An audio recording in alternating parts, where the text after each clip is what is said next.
Okie dokie, I believe we are all the way live. Hello and welcome to my graveyard. I'm your host of the evening, the Cemetery Man from Salem, Mass. Always taking names and kicking candy ass, live and in living color here with you on Grande's Graveyard. Welcome back to another edition of the show. And tonight we delve into the Japanese tales of the macabre or the macabre or whatever the hell you want to do with pronouncing that word.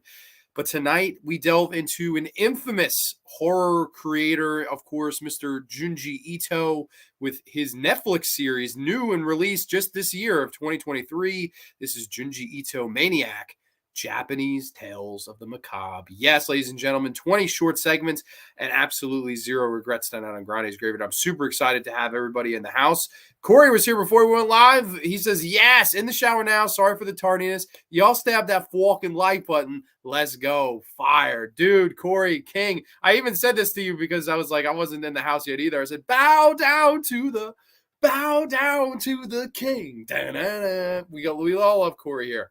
Brian is in the house. Kubrick Lover 1972. Welcome, my friend. Hey, man. Hope all is well with you. We got a fun show planned here tonight because I've been wanting to cover this actually since I watched it with my good buddies Ryan and Connor Larkin, the Larkin brothers. We had a night, me and Ryan, we watched one of the old school Godzilla movies, Godzilla versus the Smog Monster. And then afterwards, Connor came home from a band practice and we sat down and we watched this new show that just premiered that night called Junji Ito Maniac, Japanese Tales of the Macabre. And I was so interested in it. I was like, man, I want to definitely watch some more of these. And I kind of got hooked as I went on. And I said, you know what? I'm going to do a graveyard on these down the road. And here we are. Weird, right? That we're reviewing something that came out in 2023 and a 2023 edition of Grande's Graveyard. Very rare, but it's going to be a lot of fun. I'm super excited to have you all in the house tonight. Kubrick Lover says, Konnichiwa, genege desau ka. That's hello, how are you? I am wonderful. I don't know how to say that in Japanese, but I am wonderful. Thank you for asking, my friend. Yeah, no, so there's a couple of things I want to get into before we get rolling with the episodes. Of course, we do have the good old tier list up here from S to F, and we're going to rank all 20 short episodes of Junji Ito, Japanese Tales of the Macabre. But I wanted to get into this because I was actually quite astonished to see the negative reviews that this show has gotten, mostly from people that have read Junji Ito's horror manga. Now, you might be asking yourself, what the hell is manga? I'll be honest with you, I am not that familiar with horror manga either. However, Junji Ito is like one of the biggest names in horror manga. Basically, a lot of his horror short stories, they are black and white, graphic, almost not novella types, where the stills images, they're all colorless black and white images, and then he tells these short stories of the macabre. And basically what happened was Studio Dean, which has been a Japanese anime company since about the mid 1970s, I want to say around 1975 1976 era, Studio Dean took over and said, hey, we'd love to adapt this for a Netflix show. Now, they had tried this once before. They tried this once before in 2018 called Junji Ito, The Collection, and that went over like a fart in church. Everybody and their mother hated it, thought it was the worst thing ever, and this was basically attempt number 2. Netflix swoops in, they pick this son of a bitch up and release it to the worldwide audience of people that can watch this thing. And I'm happy that they did because I quite like this. And this is something that I would definitely have picked up on Blu-ray had Netflix not released it and I knew about it. I definitely think it would have been a nice way to kind of dip my toes into the water of Japanese horror anime for a television series that's adapted from a manga. So I do know a lot of the hardcore fans do not like the show. They don't like that color is integrated, right? Because 19 out of 20 of these do have color. It's color animation, not black and white like the manga was. And I know that pisses a lot of people off. Some of the aesthetics were changed. There is CGI animation in some of this anime, which I know is like the biggest cardinal rule for any anime fan. You don't want to see your CG animation along with anime. I get it. And there are some episodes where I agree. The fucking CG look bad. But I don't think, for what it's worth, that it took away from some of the effectiveness of some of these good stories. And that's, to me, the heart of this thing is the stories. These are stories, tales of whatever, what have you, that Junji Ito penned and wrote himself. So these are his stories. If you don't like how they look aesthetically, I can understand that, but I still think that some of these stories, no matter what happens with the aesthetics, do carry some weight to them. However, I will say this, more so than not, I liked some of the aesthetic of the show. I liked using color to tell some of these stories. I've seen some of the episodes had a different aspect ratio. For example, the episode Tome, which is an infamous, Junji Ito character, the episode is almost like a 4:3 aspect ratio. It almost feels like, claustrophobic. And then there's certain episodes with the 16:9, that anamorphic widescreen. You have certain episodes that have color saturation through the wazoo. You have some that are dark. You have one that's black and white. I think they did a really fun job here playing with art style and animation style and aspect ratios to try to make this thing feel different and not just the same show, different episode. And I think they did a wonderful job. This is, of course, an anthology series. We have 12 episodes containing 20 short stories. Some of them are a little bit longer than others. Some of them are a little bit shorter than others. And tonight we're going to rank them in order from, worst to best, S to F, if you will. So I'm super excited about that. Hank is in the house. Smog Monster hits. Never forget that scene with the baby and slime garbage. Dude, I love Godzilla versus the Smog Monster. That's probably my favorite Godzilla film. And I always loved how, like I was saying last week, I'm a big guy when it comes to distinct 1970s stuff. That's a distinctly 1970s Godzilla movie. I always loved it. And all the people melting away to bone and the whole pollution thing and some of the animation used in that. I always love that movie. So, Hank, welcome to the graveyard, my friend. Glad to have you here. Mateo is here. Ciao, Grande. No idea what you're talking about. Here to learn. HHH. Bow down to the king. Da-da-da. Dude, you got to love it. Mateo, ciao, my friend. Welcome. I'll be cooking dinner while you're talking. I'll be listening, Grande. Thank you so much, my friend. Maybe I'd listen. I'd find it Oshi equals delicious. Okay, very nice. Very nice. Oshi. So, everybody, cheers. We're going to have a wonderful time at Grande's Graveyard tonight. Cheers to everybody. Have the cold, fresh Mountain Dew. Cheers to you all. We're going to dive right into this son of a bitch with the season, or I guess the series premiere here. And I want to make sure I have all the names up of these episodes. Season 1, Episode 1. This is The Strange Hikizuri Siblings, The Seance. A photographer with an interest in spirits and ghosts pays a visit to the very strange and creepy home where the 6 Hikizuri siblings live. Yes. Oh boy. So right off the bat, very interesting story to kick your show off with. And I believe this wholeheartedly right here. This show is getting bad reviews from most of the people that love the manga. The biggest reason for that is I think they started arguably with their worst episode. It's very rare that a series is going to start off with a bad premiere episode. This is an unfortunate exception. This is a really bad way to kick things off. And sometimes, that old saying goes, you don't get a second chance to make a first impression. I bet you there are some people that said, oh, I'm going to watch this episode, and then just threw it away, which is a shame because this is definitely not representative of what is to come with this show and some of the better episodes that I've seen with this show. And I'll be honest, there's some of these that I really quite enjoyed. However, this kickoff premiere episode, I really did not. It basically involves a family of 6 kids that have just lost their father. He has just passed away. And basically, they're all kind of weird aside from one of them. One of them is fat, overweight, wears a striped shirt, and almost I thought was an homage to the Pugsley character in the Addams Family. You have one kid that's always kind of sick all the time. He has this kind of green color all over around him. You have one of the sisters is absolutely crazy. She's just nuts and running around screaming her head off. You have the one moral one. Of course, you just have like this weird abstract family, similar vein to the Addams Family. Definitely has that vibe, and definitely a wink and a nod, I think, with the Pugsley shirt and the kid being fat. But this one, it's really kind of a lame attempt at comedy. And I think this is an unfortunate circumstance, what happens sometimes when horror and comedy mix. If it's not balanced right, if it's too much comedy or too much horror, things can go horribly wrong. And this one, unfortunately, was a too heavy on the comedy aspect of things. This is trying to tell the story of the horrors of a dysfunctional family of kids, and they're all different and colorful and weird, and they're going to have a seance, and their father shows up at the seance, and one of the kids throws up ectoplasm like it's fucking Ghostbusters in this motherfucker. Very weird, but not in a good way, in my opinion. Now, I don't think that the visuals are bad here. I actually think that some of the colors used, visuals, they are okay.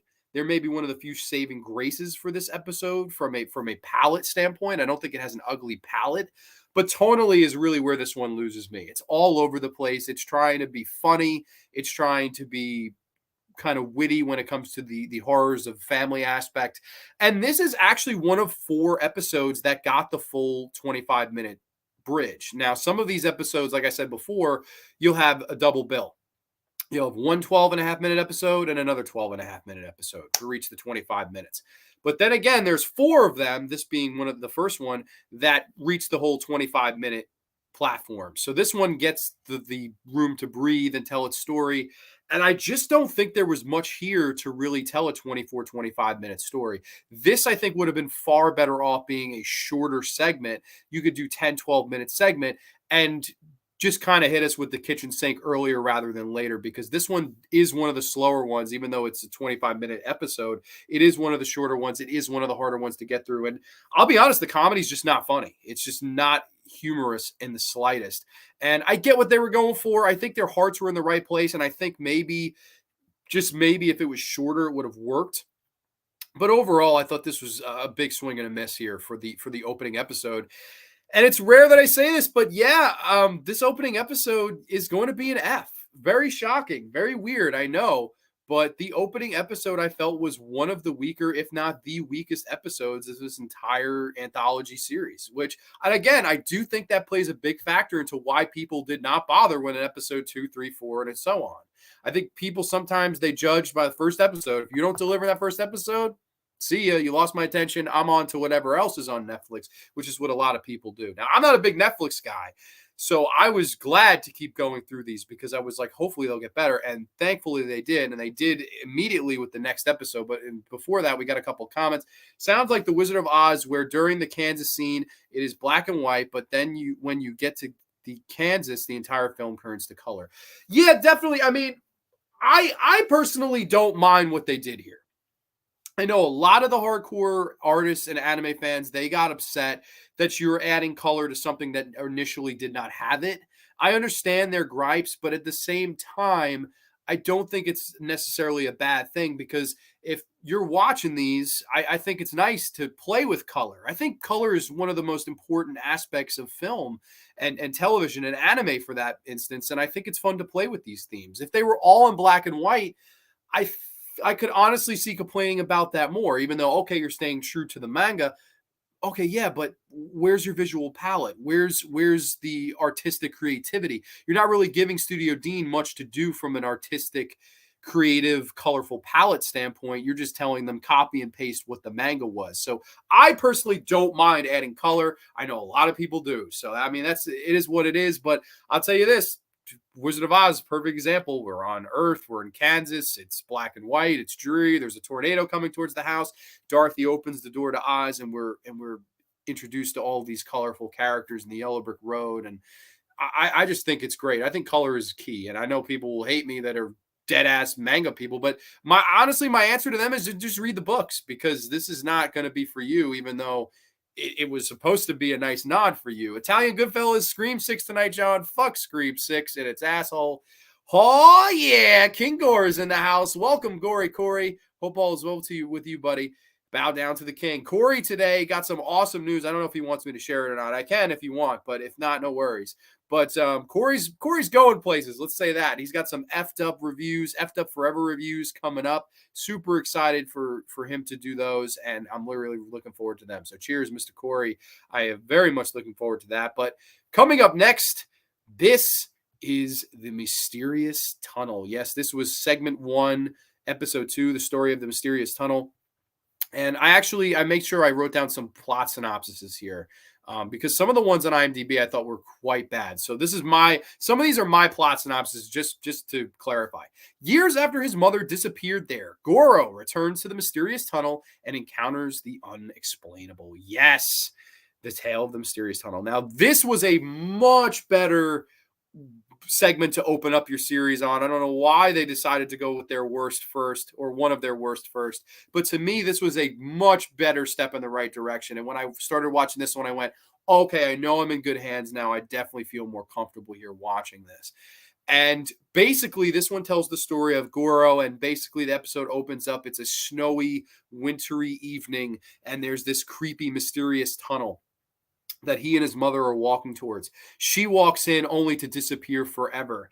And the rest of his life, he grows up in deathly fear of this tunnel and the secrets within it.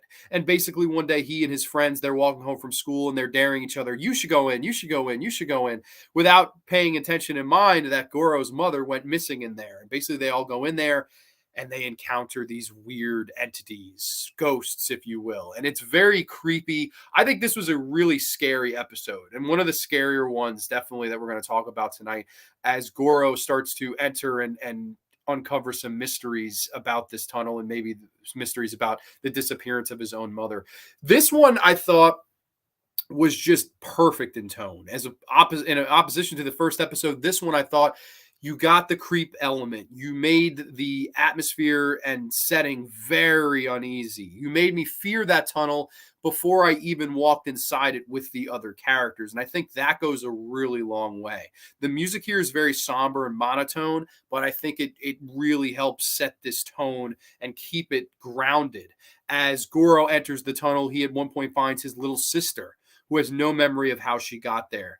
There's one point where he goes in and he sees this lab of scientists that tell him, we're studying this tunnel. We're trying to figure out what's going on here. He's like, what the hell? He's like, you gotta get out of here. This is bad news bears, buddy. And they're, oh, we're fine. We'll squirt you out. And then, of course, the ghosts come and start dragging people into the walls of these tunnels in just a creepy fashion and through the floor. And they're trying to save each other, grab onto each other, but it's all translucent and transparent, and you can't grab onto someone to try to save them. Very creepy. Just very simple, short story, like 12 minutes maybe, give or take. But I thought it didn't overstay its welcome. I thought it was very creepy in tone, and I thought it was a perfect episode to start off late night with. If you're going to watch this series, this would be a perfect episode to start with. Make sure it's dark outside. Make sure you're under the covers, maybe a bowl of popcorn next to you, and just fucking maybe put your knees to your chest and fucking enjoy yourself, because this is horror done right, in my opinion. One of those creepy, sort of a chilling segment for me. So this one, the first good step in the right direction for me. The story of the mysterious tunnel is going to come in at an A. I definitely really like this one, and I thought this was definitely a better foot to start off on as opposed to the awful pilot episode. Also, Schindler did that. Schindler? Oh, Schindler's List. Okay. I think that's what you mean. Yeah, Schindler's List. Yeah, no, I don't mind doing that stuff, and I just feel like people get really fucking upset. Like, you look at some of the reviews for this show on YouTube, it's like, this is horrible, it's the worst thing I ever watched. I'm like, because they added color. Like, I get it, some of the animation is rather cheap, and there's some CG animation that I'll get into, but to say it crippled the show entirely, I just thought was grossly unfair. Mark is here in the Wendy's drive-thru. Anyone in chat want anything? Well, I'm not in the chat, but I'll take no, I'm just kidding. But Mark, welcome, my friend. I actually watched one of these with my good buddy Mark. We watched episode 3, the hanging balloons. When we get there, we're not too far away. We're just one episode away, so we'll get into that when we get into that. I really enjoyed watching that with you. Love how Netflix decides to not even load open when the stream happens. Thanks, homie. Yeah, we gonna keep that confidential till it's official. Okay, no worries. I'll keep it official, but hopefully big things on the horizon for King Gore. Let me ask for a 4 for 4. Hell yeah, man. I want some nuggets, man. Give me some nuggets and ranch in this motherfucker. But coming up next, another great episode, in my humble opinion, an episode that I thought was just absolutely creepy and effective in what it was trying to say. And that is the ice cream truck. Yes, the ice cream truck, which I have a brief plot synopsis here. An ice cream truck arrives in the neighborhood driven by a young, bewitching man. Yes, the ice cream truck. Great story here. Another one that I really enjoyed. And basically, this one has an interesting play with its aesthetic and visual themes and colors, because this one's much more vibrant and much more pretty to look at, and rightfully so because of the subject matter. Basically, you have the story of a father and son. He's now a single father. His wife left him and they are divorced, and he is taking custody of the child. Of course, she's arguing with him over that, and they briefly mention that. Like, at one point, the son says, or I forget if it's a boy or a girl, the kid. I think it was a daughter. The daughter saying, hey, I wish I could stay with mom. I hate you. You suck at cooking, all of these things. And I want to be with mom. I'm so sick of you. I don't want to be anywhere near you. He's upset about that.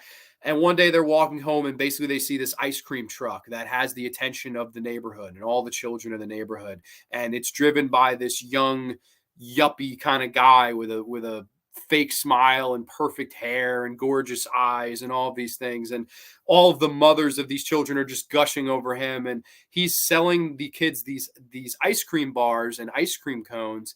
And he's also offering a select few to go on the ice cream truck and have ice cream straight out of the truck. And these parents can't give their money away fast enough, hand over fisting their money. Here, feed our kids. You're so gorgeous. You're so voluptuous, whatever. They love this guy. They just think he's great. And at first, the father says, no, you're going to come home with me. We're not getting ice cream. You're going to come home with me. I'm going to make us some nice fish, and we're going to have a nice night, just the two of us. And of course, the kid banging their head on the ground, banging their fists on the ground. And, oh my God, I wanted the ice cream today. You're such a horrible father. I want to go live with mom. The next day comes, and the ice cream truck is again booming in business. And he finally caves in. He says, all right, we'll get you an ice cream. Has a chocolate. Don't let it spoil your dinner. Has a chocolate, has a strawberry. And the kid slowly but surely starts to become addicted to this ice cream. And basically, the father thinks it's very weird because now some of the kids in the neighborhood start going missing. And he confronts this ice cream truck driver. What the hell's going on here, buddy? Why? You know what? He says, I'd like to go in your ice cream truck today. I'd like to have some of the ice cream. Can't allow that, sir. I only let kids on the ice cream truck. And basically gets a brief glimpse as to what's going on in there. And basically what's happening is, spoiler alert, big spoiler alert, the kids that are eating the ice cream are slowly becoming ice cream themselves. And they're melting away into all of these wonderful flavors, whether it be strawberry or chocolate or vanilla or frozen yogurt. These kids in the neighborhood start turning into the very thing that they're eating. Very creepy. And basically these kids start having these addictive feelings, and it basically his own kid, she starts to be like crazy about it, and he tries to stop her. Stop eating the ice cream. He tries to smack her away and accidentally decapitates his own daughter. Bam, head hits the floor, just splats. Holy shit. Like, amazing segment in my opinion, and all around a really great one in I think a lot of ways, because I do think it digs a little bit deeper than just a short, brief, creepy tale. Because I do think this one had something to say. This one is very much almost like a public service announcement to any single parent or any parent in general. Watch what your fucking kids eat. Make sure you keep a lid on that shit. Make sure that they're not eating at a Wendy's every day. They're not eating at a McDonald's every day. They're eating pizza every day. They're not eating Lunchables every day. Having all these sugary drinks like Kool-Aid and Capri Sun and ice cream, obviously. I thought that was really cool, kind of nodding at the parent like, I know you want to please your kid. I know your kid doesn't like you and they want to go live with the mom, and you'll do anything to get them to shut up and stop whining, but this is not the solution. You got to watch out for your own kid's nutrition just until it's too late, which in this episode happens. And I just thought all around, what a great horror episode of a horror short tale. I thought this was just brilliantly done from top to bottom. The visual look of it with the bright ice cream colors, the young preppy guy selling the ice cream bars in the truck. Like, who wouldn't buy ice cream from that guy? Just to kind of add to the appeal of why this ice cream was selling in such mass fashion. I thought that was brilliant. I really did. I thought this was one of the better episodes of the entire series, and definitely one of my faves. Let's see. The episode sounds like a Disney short film I've seen called The Little Match Girl, where a young girl strikes a match and she sees these images. Oh, very cool. Are there ice cream trucks in Japan? I thought it was very North American thing. I am confused. I don't know. That's a good question. Well, this is made in Japan. So this is definitely, this Studio Dean is a Japanese animation company. So this was definitely made in Japan. I would assume so, but I don't know. I would agree though. I would honestly agree, because the music that they're playing on the truck definitely feels American.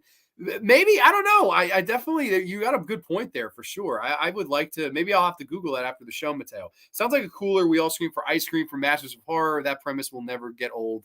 Badass entry. Hell yeah, man. I feel like Japan would have ice cream trucks, but more minimalist and probably fewer brand options. I'd be surprised if they don't have ice cream drones / robots. Well, yeah, I guess maybe. But granted, back when this story was probably written, there probably was no such thing as drones. Yeah, definitely no such thing as drones. Maybe robots. But I don't know. Like I said, I thought this one was pretty intelligent, pretty interesting in what it had to say. the visual aesthetic of it. I actually think this one's got to be close to an S. The only thing that holds it back from an S for me, and people are going to probably be like, what? This is one of the few where the CGI animation in it hurts it. Where I was like, oof. There's a very brief scene where the truck is driving around town and it's CG truck. And when it turns, it just looks awful. They don't do the animation of its turning. It just like in real life, you'd hear the tires screech, but in this, you don't. I thought that was quite weak. Like the CGI in this one is the only fucking knock I have on it. It's a nitpick, but it's gonna keep it from getting the S. It's gonna be our second straight A tier episode. I really like this one. I want to give it the S. It's close. I think I like it a little bit more than the Mysterious Tunnel, but for now, we're gonna stick with an A. I think it's a solid A for me. But moving on, and this is probably everybody's favorite, this next episode, and definitely the most infamous episode of this new Japanese Tales of the Macabre anime. This is the hanging balloons. Yes, I have my own brief plot synopsis for this one, so bear with me. After a young and up-and-coming actress hangs herself outside of her home, giant balloons with people's faces emerge and begin to hang people one by one. Yes, the hanging balloons. Now, this is almost everybody's favorite. It's the highest rated episode pretty much anywhere you look, and rightfully so. This is a great episode of fucking television. Like I was saying, it opens up with this young up-and-coming actress. She's this beautiful teen sensation, and she hangs herself right outside of her family home. And this episode opens where they're getting this poor girl down from where she hung herself. She's even pissed herself. Few days go by and a lot of kids in the town are asking questions. You know, why would somebody with all the success and all this money and all this fame and fortune go ahead and off themselves like that with everything in the world at their fingertips and at their feet and a silver spoon perhaps in their mouth? Why would you want to take that taste away? Why would you end your life so young? And the girl's boyfriend is questioned at school and even bullied. You have people that were close to her questioned. Did you notice that she was sad? Was she depressed? All of these people questioning why, oh, why did this young up-and-comer kill herself? And then one night, there's reports of her floating head, a giant hot air balloon looking thing, floating around town. And people were trying to catch glimpses of it. The paparazzi are trying to take pictures of it. And her ex-boyfriend eventually comes across it and tries to reach it by climbing a tree. He tries to reach out, grab the hanging balloon, until a hanging balloon resembling himself comes along and hangs his candy ass. And then all of a sudden, this unleashes a chain of all of these hanging balloons of your own face. So imagine your face floating as an air balloon with a noose attached to it, flying around this small town in Japan, hanging people one by one. And there is no goddamn rhyme or reason to it, but it is entertaining from beginning to middle to end. I love this one. I think this was absolutely brilliant. I understand why it's so popular. I think this is one of the ones that got the horror and comedy aspects together and balanced it. There are some laughs, and I don't even know if it's supposed to be funny, but there's some funny moments in this where I chuckled laughing. But there are also some scenes that are generally scary. I thought that were really scary. So I like the balance here. I think this is one of the better ones when it came to balancing out these concepts of horror and comedy and kind of mixing the two together. And I think that the premise is so interesting. How many slashers have we seen? How many ghosts in Japan? How many ghost stories have we heard where people get picked off and cursed and whatever? This is a tragedy started by a young suicide that broke the heart of this town, and thus in turn, all of these crazy air balloons start coming around and hanging people themselves. It's almost as if her doing this opened up the gates of hell. And I guess if you've seen Lucio Fulci's City of Living Dead, that's kind of what happens in that movie. Now that I think about it, the priest at the beginning of City of Living Dead, he hangs himself, and that opens the gates of hell, and all the dead start returning to life. Instead, a young, beautiful up-and-comer hangs herself, and all of these air balloons start flying around town, hanging people. There are certain people that say, hey, what if we destroyed the balloons? This one person shoots it with a crossbow and they think, I'm safe. It's not going to come for me. But then her whole face deflates, and it's wonderful animation of how they did it. Like her whole face kind of aging and deflating and turning brown before our very eyes, like this disgusting, like transformation to death. I thought that was really cool. There's fun scenes where the family, they're hiding in the house. Our leads are hiding in the house. And the father just says, fuck it, I want to go to work. I don't want to sit in here anymore. I'm bored. I want to go to work. There's 100 people being hung outside. And this motherfucker wants to work his 9 to 5 and he wants his dinner by 6 o'clock. God damn it. I thought that was hysterical as he runs out and kind of does this, thinking, oh, they can't hang me if I do this. The noose kind of takes it and crushes the guy in half. One kid runs out and he's trying to run to the grocery store because he's scared his family's going to starve. He throws an umbrella through one of the nooses so it can't hang him. I just thought this was brilliant. Overall, like, really, what a fun story segment. It had laughs, it had horror, it had tension, it had everything that you'd want in a horror short. It was creative in a lot of ways, and it's one of his more infamous mangas. I thought this was a fucking brilliant episode of TV. I really did. This is one of my favorite ones, and it's definitely going to be our first S tier. This is also one of the only ones, like I said, one of the 4 that was a full 25 minutes. This wasn't a short, wasn't a 10-minute short. This one got the 25 minutes to breathe, tell its story, and I think they picked the right episode to do that here. I even would have loved it if it was longer. I think this one even could have been longer because I thought this was so much fun. I really liked the hanging balloons. For me, this one is going to come in at the S tier. That's going to be our first S tier because I really, really, truly enjoyed that episode. Thought it was just brilliant. We got a couple more people in the chat. Let's see. Oh my God, wait a minute. I want to go back here. I think we were here. You had me at actress hangs herself. Always a good jumping off point. Oh, I see what you did there. Curly is here. Curly Girl at the movies. She's going to be on the show, not next week, but the following week for a Ringu franchise ranking. I'm super excited to be working with you, Curly. Welcome. I love the Hanging Balloons episode as well. It was wild. I enjoyed it. Ciao, Grande. I'm late. Had a nice conversation with my niece tonight. Very nice. Always nice to catch up with family. Welcome, Miss Carter. Maybe someone should shoot the balloons with a slingshot, just like the classic short film, The Little Bird Balloon. Well, you could, but then who knows what damage that would do to you, unless the slingshot was obviously it was like rubber pellet, then maybe you'd be okay. But I thought this was just funny. Like, there's even certain scenes where I thought were hysterical where there's news people trying to cover this. Outside, there's 20s of thousands of hanging balloons, and no one can seem to know why. Oh, wait, there's one coming for me, and hangs the reporter. I just thought it was funny. Like, it had the humor hit and the horror hit. Like, there's points towards the end where the brother that ran out for the food to throw the umbrella, he comes knocking on the window. Hey, let me in. I got the food. Okay. She opens, and it's not. He's already dead. He's been crushed. And she looks up and sees her own hanging balloon as it kind of, the noose kind of is in the center of the frame, saying she'll be the last victim. Just thought that was great. I don't know. I definitely think there maybe could have been more like meaning here, and maybe there was that I just missed it. I watched this episode like 3 times. I don't know if there really was a meaning or a reason for all of this. All I do know is it was damn entertaining, and to me, this particular episode, it worked. The dad wanted to go to work, got exactly what he deserved for real, because who the fuck wants to go to work, right? If anything, the whole event was a good excuse not to go to work. Yeah, exactly. Like, boss, I can't make it in today. Why? Oh, well, I don't know. There's 20,000 balloons hanging everybody.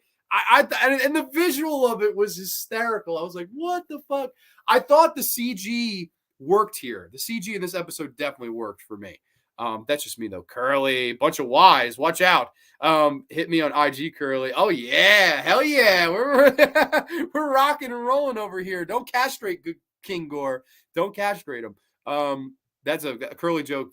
Curly girl always castrating Wes over at the Psycho Babble show. We love those guys. They're great. We've had them all on the show once Curly hangs on to hang out. So that's going to be a lot of fun. But let's move on here into season 1, episode 4. This was another double bill. First one, The Room with the Four Walls, aka 4x4. I wrote my own plot synopsis for this one, so let me read that one quick. In order to finish his studying, Koichi has soundproof room installed to keep his nagging brother Soichi away. However, noises emerge from Koichi's rooms. Yes. 4x4. This one is rather lame. I don't really have much to say about this one. It's a shorter episode, Basically, it's the story of two brothers arguing. One of them is wanting to study and be a nerd. The other one is being a little brother and annoying him and making all these noises to the point where he has a soundproof room or rooms installed to try to keep his annoying, nagging brother out of the room. And basically, he starts to hear sounds even in his secluded room. And at first, he thinks this is something supernatural. No, about a minute later, it's fucking revealed that it is the brother fucking around. And he conspired with the person that installed the room. It was just dumb, like very forgettable, very dumb. And I know what the thing is, Soichi is like the unofficial mascot of Junji Ito's manga, which it's a shame because both episodes he was in for this, I really didn't like the Soichi character. They both went more comedic. And I found him quite annoying in this episode. And I thought this episode was kind of a miss. I really do. I think this is, it might be a D. Oh man, I don't know. Can I pass? I can't pass this one. It's an F. It's a fucking weak episode, in my humble opinion. I really do. I think this is a weaker one. I never liked this episode. I just thought it was kind of bland and nothing. A lot of nothing. Just, oh, I'm arguing with my brother. Oh, I have my soundproof room now. Okay, he's still on the wall. It's like nothing really supernatural happens here, and it's not funny either. Maybe the closest thing to something creepy that happens is the guy that installs the room. He's kind of this creepy guy that, oh, I'll take care of you, like one of those creepy like repairman guys. That was probably the creepiest thing in this, but the rest of it, for the birds, in my humble opinion, for the birds. I'm the one that does the castrations, LOL. I know you are. I know. So no worries. Oh, God. Yeah, Soichi sucks. I think Soichi's annoying, especially in this show. The title, The Room with the Four Walls, sounds a lot like the Twilight Zone episode 5, Characters in Search of an Exit. That's a lot better episode of TV than this. I think the episode was a good COVID allegory. Like, nah, if I put my arms around my neck, see, this is why Mark Murphy's the fucking man. I never would have thought of that. A fucking COVID allegory. That's interesting. See, I could totally see that. Now, I definitely did not watch the episode and think that, but yeah, maybe. There's definitely some of these like I think have clear meanings. Like the ice cream truck one, it's totally watch your kid's nutrition. Don't fucking just give in because your kid's miserable and shit. Watch what your fucking kid's doing and don't fucking give in. The father does it and it's too late by the time he gets to the kid. I thought that was a clear-cut message. Maybe you're right. I don't know. I think that's very interesting allegory here. Got to go to the club. I'll hit you up later, man. Laser tag almost set up. You got to try it. Dude, very awesome. I'm sad. I wish I had more of your allegories here for the show, but have a good night and stay safe, my friend. Cheers to you, Mr. Mark Murphy. Sorry, ladies and gents, I needed a sip. Okay, so that is the 4x4. It's going to be our second F of the evening. I just did not care for this one. However, the next one I thought was quite brilliant. And the next one I think is one of the better episodes as well. And this episode is Where the Sandman Lives. I brought, again, my own plot synopsis here because some of these I took what IMDb wrote and some of them I didn't. So I'm jumping back and forth here with screens when it comes to the synopsises. So bear with me. Tormented by his dreams, Yuji is afraid of an alternate version of himself that will emerge if he falls asleep. Yes, Where the Sandman Lives. This is, again, another prime example of horror done right. We have Yuji, and he is this, I want to say late 20s, maybe early 30s guy, and he is horrified to go to sleep. And obviously, horror fans, that'll automatically make you think of Nightmare on Elm Street and Freddy Krueger. And definitely nods, inspiration had to be taken. But I like a lot what this story does differently because it almost makes it like a body horror story. And similar vein to maybe a Nightmare on Elm Street 2, right? You've got the body, I've got the brain. I really like what they did here. Basically, Yuji is afraid that if he goes to sleep, this alternate ego of himself will come out of him. And it's not just that, when he wakes up, he'll be this person. It'll literally turn him inside out, and the exoskeleton will now be on the outside. It'll be, holy shit, now he's this fucking thing. It's this different persona, this different entity that lives within himself. Interesting. So every night he sleeps with his arms and hands and feet and legs tied up or taped up, everything to kind of stay composed and to stay together. I thought that was very interesting idea. And basically he's losing sleep, he's losing his mind, and he calls this woman that he's loved for years and never told her, this woman Mary. And he sits her down at the diner. He says, "Listen, I'm scared. I can't go to sleep. I need you to watch me. I'm going to tie myself up, but I really need you to watch me. Like if anything starts to happen, you need to try to wake me up and help me." And Yuji, don't be ridiculous. You're going crazy. You need to see a doctor. No, no, please sit down with me. Look after me. I'm begging you. So she does, and basically this arm starts to come out of his mouth, and she's trying to push the arm back in. She does, it wakes him up, and he's, yeah, you see, like, I'm not crazy. This is really going to happen, and I don't know how to counter it. I don't know what to do. And they have a very interesting heart to heart between the two of them, where he's talking to her and he says, "Listen, I know why this thing is trying to get out." And she says, "Why? Why is this thing trying to get out? Just tell me. You can tell me." He's having a hard time opening up to her. And he says, "Listen, the thing wants you." And she says, "Why? Why the hell would it want me?" And he says, "Well, I've been in love with you for years, and I've always wanted you. And I know that this thing, even though it's evil, it does have a part of me in it. And if I want you, I know that it does too. And I don't know what we should do about this." He says this great line that I thought was a perfect kind of full circle for the episode too, where he says, "I've always wanted to fly. I've always just wanted to fly away and be happiness and be at peace." And she says, "Listen, we're not going to give into this thing. We're not going to give up. We're going to do this together." And basically what she does, instead of tying his arms and hands up so he can't be taken over, they grab hands together and tie their arms together and look each other in the eyes as he falls asleep. And basically this thing turns him inside out and drags her with him. Holy shit. The police come at the door the next morning. They're banging on the door. "Open up, open up." They open up. And the guy is standing there, and what we see is his alter ego. "Well, what happened to this woman, Mary? She went missing. Do you know where she is?" And you can look for her, but you won't find her. And the last thing we see, which I thought was brilliant in full circle, we see a shot of the television in the background, and there's a little bird flying. Almost to me, what the story was trying to say is he's always wanted to fly away, be away from his problems, and now he's done that. His alter ego's gotten out. He's gotten to the real world, but Mary came with him to the dream world, and they're flying together. So almost like a happy ending. At least that's how I interpreted it. Now, I know that there will probably be people to go, "Listen here, you fucking four-eyed asshole. This is what really happened." I'm sure there'll probably be people that interpret it a different way.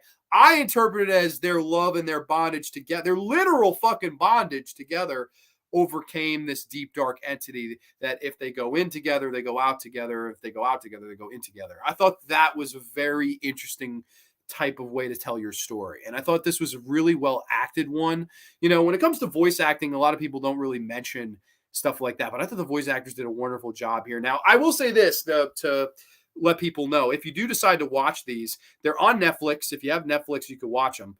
There are English dubs. There's Japanese with subs. I watched them all Japanese with subs. I think the performances were wonderful. Now, I know if some people don't feel like reading, that's totally fine too. But I highly recommend the Japanese with subs. And I thought this was one of the better episodes. But let me get back to the comments. I think we were here. The title sounds like a classic poem book I remember reading called Where the Sidewalk Ends. Very cool. Okay.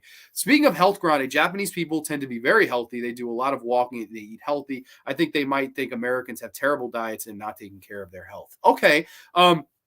That's definitely true. You don't see a lot of morbidly obese Japanese people, but I don't know. I would love to know if there are. Can somebody look that up? If anyone's in the house and can answer Mateo's question, I would actually like to know. Are there ice cream trucks there? I know they have vending machines there. Definitely have vending machines there in Japan, like where you can have vending machine pizza. I've seen that. There was also a classic Twilight Zone episode, Perchance to Dream, where the guy believes that, yes, that concept's been done a lot, but I really like how it was done here. And to all of that I told you is in like 10 minutes. This is one you could have definitely given the 25-minute range for and cut the 4x4 segment out of here. Like, this is the double bill that doesn't work, because 4x4 is terrible, and then Where the Sandman Lives is great. So I don't know. My humble opinion, I just think it was a weird double bill. Insomnia is a terrible thing, very underrated. I have a good friend having this problem, and he is a mess. That's terrible. I'm sorry to hear that.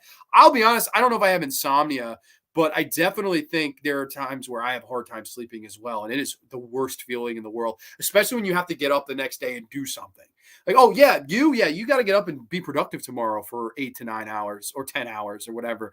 And you got to commute and you got to, like, it's like, fuck, it's like problems on problems on problems. Sleep is very fucking critical, man, to your health. And I like the way they portrayed it in this episode. You see this guy's declining and he's ready to give up, but it's her love for him back that does not allow him to give up. And I thought it was quite well done. Yeah, I agree. I think it was a pretty creepy one too, Curly. I like this episode. You're not a four-eyed asshole, Grande, but I know you're joking. Exactly. Yeah, no. Sean Blue Digital's in the house. What's up, everybody? What's going on, good brother Sean? Hope all is well with you tonight. Japanese with subs is the only way to go. LOL. Sorry, not sorry. I agree with you, Curly, but I do know there are some people that do not like to read subtitles. So I just want to mention that the option's there, and I know pretty much everybody has Netflix. I watched it through my sister. I don't have Netflix. My sister has it. And basically, I would just go over and watch these. And they're so damn short that it didn't take too long to finish. So, I mean, that's cool. People saying hi to each other. Of course, there are sumo wrestlers. Of course, John Steele is in the house. John Steele, welcome, man. Been a long time since I've seen your name in here. Hope all is well with you, buddy. Good to see your name. So I think the rest is people saying hi to each other. And we can move on to our next segment. But we got to rank where the Sandman lives first. Wow, this is close. I think this is an S. I think this is a fucking S. I really like where the Sandman lives. Definitely in my top 5 of the short Japanese tales of the macabre that we're going to be talking about here. And let's move on, though, into the next one. This is season 1, episode 5. This is Intruder. This is the first part of a double bill. And I got a brief plot synopsis here. The world of dreams is very vast and sometimes more real than the real world. Here, the protagonist of this story is escaping from his alter ego of this world of dreams. His friend will try to help, although it looks impossible. Yes. So that is not a really good plot synopsis that is written here on IMDb, but I mean, it is what it is. Basically, this is one of the ones that's really crippled by its runtime. This is one of the shorter episodes, right? A 12-minute segment. It basically tells a story of this kid who he's digging in his backyard one day and he finds a dead body.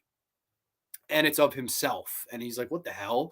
And then he's talking with kids at school. He says, hey, I found this dead body in my backyard and it was me. And they're like, what the hell? They all go over his house. They're looking with him. And basically they see that an alternate version of one of the kids is murdering these same friends in another dimension and burying them in their dimension.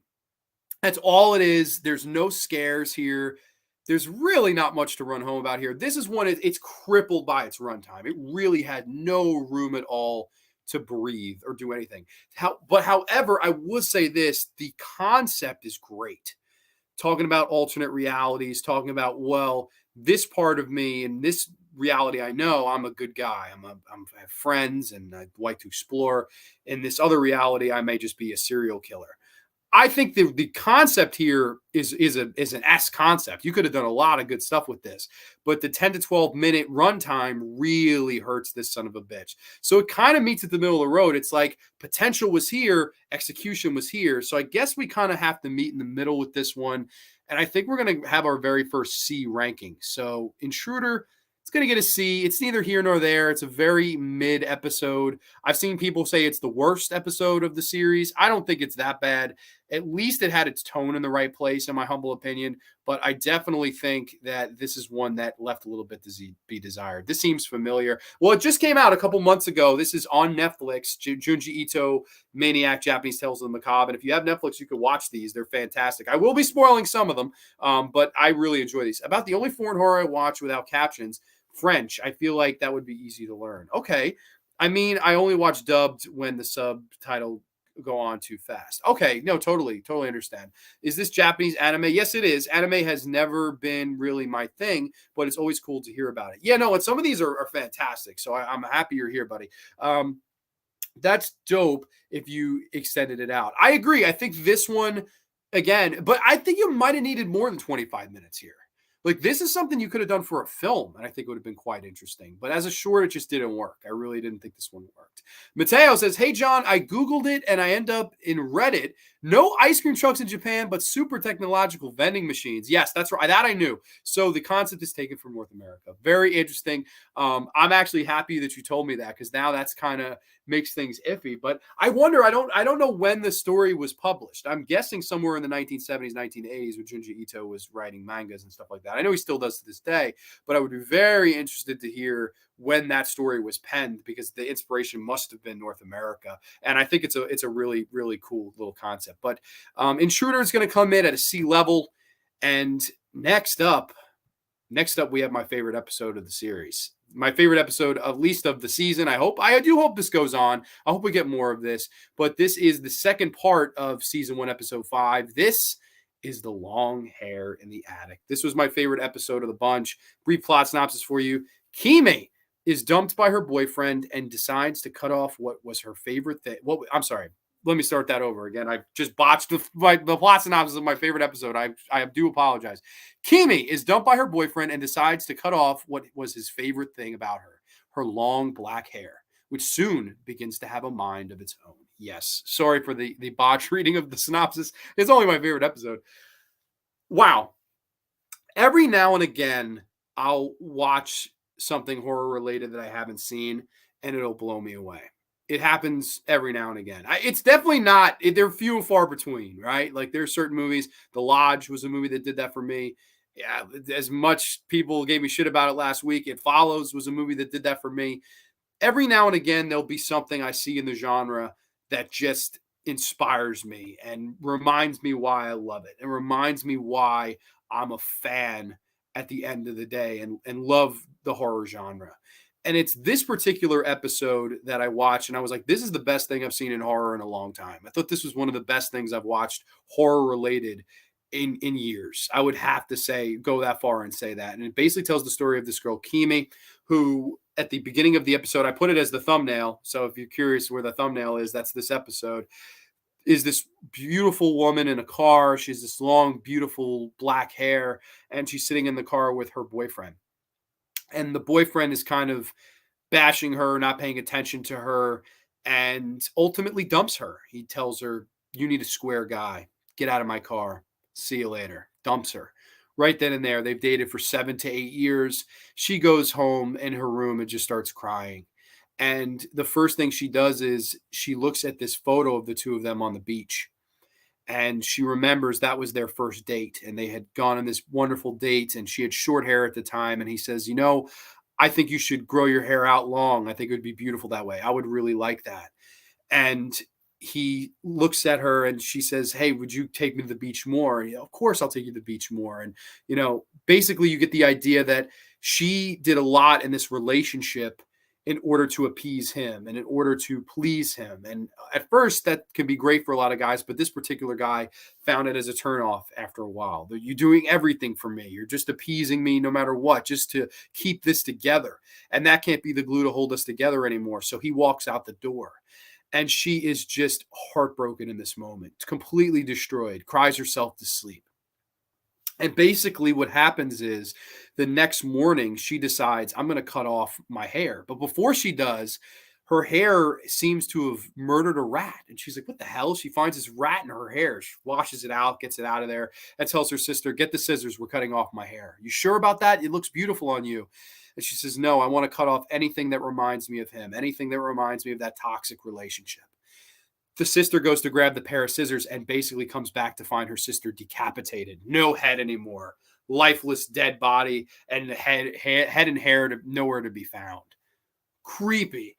All of a sudden, the boyfriend who dumped her starts getting these crazy phone calls at night, hearing teeth chattering and kind of grinding, gritting, and running together. And he reminds himself, that's what Kimi used to do. She used to do that. What the hell? Hangs up the phone, creeped out. And he's already moved on to another woman because he's such a great guy. Soon, the decapitated head and hair are found in the attic, and people are murdered. Insanity ensues. Revenge is taken. And I just thought this was one of the best things I've seen in the genre in a long time, because on the surface, what you have is a breakup. But I think the true horrors of that breakup is where this one drove home for me. All the things she did to appease him, and all the things that she kind of sold out about herself. She liked her hair short. He wanted it long. She went with it long. He wanted her to dress this way. She dressed this way. He wanted her to do this, that, and the other. She did this, that, and the other, just to fucking sell out and appease him. And that, I think, is horrific in and of itself. It's not bad to do one or two things, but when it's everything just to keep something together, That's not healthy. That's no good. And here's the thing. I think all of her repression, all of her anger, all of her animosity, all of the things that she felt are kind of embodied now in her hair that takes a life of its own and starts murdering people. I thought that was really deep and horror done right, horror psychology done right here. The animation style in this, I loved it. No bad CG in this one. Really good from start to finish. I thought it told a really good story, a character driven story. I thought it was scary. I thought it was effective. It was gory in places where it had to be gory. And I thought overall, this was definitely the best one. Like it floored me. Like when it ended, I went, it was one of those moments where you go, that's why I love horror. Like that right there, that's why I love horror movies and horror segments, horror anime, stuff like that. It's the psychological torment of all of that she did for him only for it to end up being nothing and it manifesting itself, the anger, the rage, the hatred, the sadness, the torment, and the horrors of being dumped by someone that you thought you loved and were going to be with, manifesting itself in this entity that was her long black hair she grew out for him. You can't do horror better than that, in my opinion. Like it inspired me so much. I was like, it made me want to get up and write something. That's how inspiring this episode was for me. Easily my favorite episode of the entire season, series, whatever. If there's a second season, I would love to see it. But for me, this one is a number one. The S tier for me is the long hair in the attic. But let's get back to comments. I'm sorry. I tend to gush when I love things. That no ice cream trucks in Japan got me thinking. Okay, that episode reminded me of Japanese movie hair extensions. Also, old girl had some Sadako hair. I bet not as good as your Sadako hair though. Let's see. Good brother Tom is here. These stories sound great, but the animation style isn't something I like. Enjoying your wrap ups and reviews, though, might give the series another try. Yeah, no, a lot of people are definitely bothered by the animation. And we're going to there are a couple episodes where the animation was so bad, where I was like, God damn it. Like, what are you doing? There's a couple. But overall, I liked these. I still think I guess my defense for the show, if someone had said, what's your defense? You're still getting tales from a horror master in Junji Ito. Some of them have morals, some of them don't. Some of them have gore, violence, whatever. Some of them have psychological torments and terror. I think it's a nice balance, but that's just how I looked at it. I promise you, Tom, there are a couple that where the fucking animation killed it for me, where I was like, God damn, what a fucking disgrace. I totally get that, though. That seems to be the main gripe for most people. And I can't really defend it. I just think for what it's worth, I think there was some to get out of a lot of these. I am the Ice Lord is here. Sorry I walked in late. Ciao, Grande. Welcome, good brother Wes. Wes, gotta say, I love the new pro pick, by the way. That is badass, man. And I hope I didn't see the vote. I know you had a few votes on a few of the different topics, but I did a subscriber suggestion, which I thought would be really cool. I'd love to hear your thoughts on that one if you get around to reviewing it. If not, no worries, but I'm glad to have you in the house, good brother Wes. Hey, Curly in the chat. Oh, wow. I missed a lot of comments. I'm sorry. The drag bar just went. They sure don't make anime like they used to. They don't. They definitely don't. I think at the same time, though, this will sound weird. It's definitely not as expensive, the animation in this. Like, it's not coming from a Ghibli. It's not coming from a fucking giant heavyweight in animation. Like Studio Dean is definitely not, swimming in money. But I think that made it feel a little bit more old school to me, like the old school animes. I don't know. I don't know how to explain it. At least a little in some episodes it did. That's kind of how I felt. Hey there, I'm just trying to splice up the chat. The Splice Lord. Oh my goodness, look at this guy.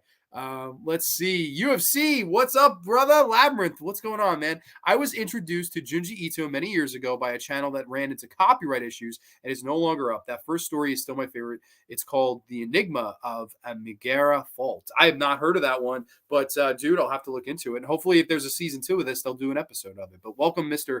UFC Breakdown. How about that UFC pay-per-view last week? I could not believe the women's fight. That was quite an upset, man. I'm very much more casual with it. Like I watch it, my friends always have it on. And I thought that was a wonderful fight. And then, of course, Corey's guy, John Bones Jones, winning in a minute and a half and making Gone fucking just a bitch, just absolutely bitched him out. The whole family is here. Hell yeah. Thank you, my good friend. Thank you. I'm going to watch it in the next 24 hours. Oh, really, dude? Wow, look at it. Now, this guy is quick. You think Amazon Prime is quick? Wes is not. He's 24 hours. This son of a bitch is going to have my subscriber suggestion up, man. Hell yeah. Thank you so much. LFG Jones, cocaine till I die. Yo, Corey. See, this I can tell the people. He was sending me voice messages after John Jones. Before it, let me fucking, pre-express. He goes, oh, what if John Jones loses, bro? He could lose.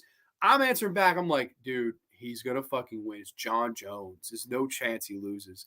A minute and a half later, it's like, what's up? What's up? He's yelling. The voice it was so funny. He went from nervous to like, the fucking Steelers won the Super Bowl or the Mets won the World Series. It was incredible energy, and I love a voice messaging with Corey, man. It was funny, man. I had a good laugh at that. But yeah, no. So that is the long hair in the attic. I'm sorry, I was reading some of these comments. The French was toast. Okay, fair enough, Corey. Let's move on though. Let's get into the next episode here, which is, I believe, I have to get the plot synopsis up. I think the next episode is season 1, episode 6. This is mold. A thick layer of mold invades a man's home after hosting people while he was away. Yes, mold. This is the only black and white segment, and a lot of people wanted all of these to be in black and white. Of course, if you're a fan of the manga, you know that none of those have color. So this is the only one that's kind of going to look visually like the manga did. I actually thought this one was pretty solid. Nothing great, nothing groundbreaking. Not one of the better ones, but possibly top 10. Possibly. It's definitely in the ballpark conversation. Basically tells the story of this guy. He has to go out of town for a few days. Or actually, no, I think it might even be a summer. Yeah, I think it's a summer. He has to go out of town for the summer. And he rents this house out to this guy that used to be his teacher and his family. He's very hesitant about it because he didn't like this guy. He didn't like the teacher. And he hates his ass. I don't want to rent it. I don't want to rent it out to you. No, I'm not interested. Begrudgingly, he does it at the mercy of his friend who kind of pushes him into doing it. He leaves for town, and then the episode opens up with him coming back, and basically his house is destroyed. It's all musty, moldy, dirty, destroyed, and there's no sign of people in sight. And he's like, what the hell happened to my house? What's going on? And spoiler alert, basically what you go to find out is the teacher that rented his house, his baby, had this awful disease where all of its skin was made of mold. And if it crawled around the house, whatever it touches would get infected by whatever disease it had. And it infected the people and infected the house. And it made all of this house kind of turn into mold. And it's our main character's, denial and ignorance that he will not leave this house. This is my house, God damn it. I'm going to fix it. I'll clean it. He starts touching the walls, touching the mold, and he slowly but surely starts to become mold himself. I visually interesting. I liked that it was black and white. I liked that it changed the pace. And for this particular one, it worked because you still got the same effect when you see the baby with the mold all over it. I thought that was really effective. I was like, that's a creepy fucking visual of this cute, innocent baby on the surface, and in reality it's this disgusting mold figure that will kill whatever it touches, almost the opposite of a King Midas. Whatever it touches, it'll turn to mold, turn to shit, turn to mud and slush or whatever. I thought that was a really interesting idea. Nothing great, nothing to run home about, nothing to fucking, like I said, like a long hair in the attic that inspired me and made me want to go out and fucking make a horror film right then and there. This particular one, a middle of the road, maybe a little bit better than middle of the road. So I think this might be our first B that we're going to have here. Mold. I like that it was black and white. I think it added a little bit of the creep element. Like the design of the baby. Maybe this one made it a little bit more room to breathe. Maybe another 3-4 minutes. But overall, I liked this one. I thought it was decent enough. As for the next one, though, oh boy, the next one. Oh, I'm sorry. Curly had a comment. They for sure should have all been in black and white. You think so? See, like, okay. I'm definitely down to have this discussion. Here's my thing. There's no way you could have done the ice cream one in fucking black and white. I don't think it ever would have worked the same. It was the vibrant colors, the pink truck, the eyes, the colorful batches of pistachio and frozen yogurt and strawberry and chocolate and the beautiful colors. There's no way that would have worked in black and white to me. The bully, which we're going to get there, I love what they did with that one is they oversaturated the colors to make it look fucking like it's hurting your eyes. And that's almost the whole point of that episode. You're supposed to be horrified by what you're seeing. So they oversaturated it to the extreme level where you're like, ah, God, like somebody turned down the saturation of the son of a bitch. There's some of these that I think the color were some of the most important stuff. However, I understand where Tom was coming from before, where the animation style could have been hurt by some of this CG and the colors used. So I get that yin yang, and like I said, we are going to get to a couple there. Coincidentally, they're more down the list where the CG and the color got in the way. Granted, the color wasn't as big a problem for me as the CG. I'll say that, but I don't know. You know what would have been cool? And I know Netflix could have done this. Maybe if Netflix could have done like you choose color or not. Like we could choose subtitles or not. Maybe I don't know. I don't know if that maybe it would have been harder to do because you would have had to upload 2 more spaces for everything. Like episode 1 black and white, episode 2 color, episode 1 color, episode 2 black and white, episode 2 color. Maybe I don't know. I would have been fine with that personally. I totally think. But there are certain ones where I thought the color were great. They should start dropping black and white versions of every anime series for the homies. Yeah, no, you could totally do that. I think that would be affordable too. And knowing Netflix, they could totally do it. So my humble opinion, that could have been accomplished. But I don't know. It's neither here nor there, I guess. But let's move on into our next segment. This is library vision. In the library of a man obsessed with books, some manuscripts start to disappear. Big nothing, this one. Maybe the only thing I could say saved it was some of the visuals in it. It basically tells the story of this guy who is obsessed with his library. He's married to this beautiful woman. It had a nice palette. It had a nice visual, colorful palette. I'll say that's the only positive I could really give this episode. He's obsessed with his library. He's obsessed with the books. One day, his dad's favorite book goes missing. The next day, his mom's favorite book is borrowed by his wife. He scares the wife away. Then he starts losing them. Then he decides, I'll try to remember every book in the library until ultimately the fucking library burns down at the end. Big nothing. Big fucking nothing to me. Maybe, just maybe there are deeper themes here. I watched it 3 times. I don't fucking know where those themes are. If they are there, I don't understand what they were going for here. I really don't. Maybe someone can explain it to me. Maybe I'm being ignorant. Maybe there's nothing to get. Maybe it's just about the horrors of obsession, of over-obsession, of someone who fucking decided, oh, this is so important, blah, blah, blah. And fucking ultimately it was just books. It was just a library. I don't know. The palette saves it because there's some nice exterior shots of the house. There's nice exterior shots of the fucking library, like wide shots. I think the visual look of it is nice. And the colors used in it are fine. But the episode itself just has no fucking oomph, no point, no rhyme or reason to me. Maybe there is, but I might have missed it. So I don't know. This one for me, I'm going to give it the pass just on the animation. I feel comfortable giving this the pass, but I can't give it the recommendation either. So it's going to be our first D. And that's going to fill out at least one in every single column thus far. So very interesting. But yeah, library vision, aside from some of the visuals, not much for me to run home about here. That'd be sick, King. Welcome, Gid Dahmer, man. Welcome, man. Good. Hope all is well with you, buddy. Let's move on, though, into our next episode. This is season 1, episode number 7.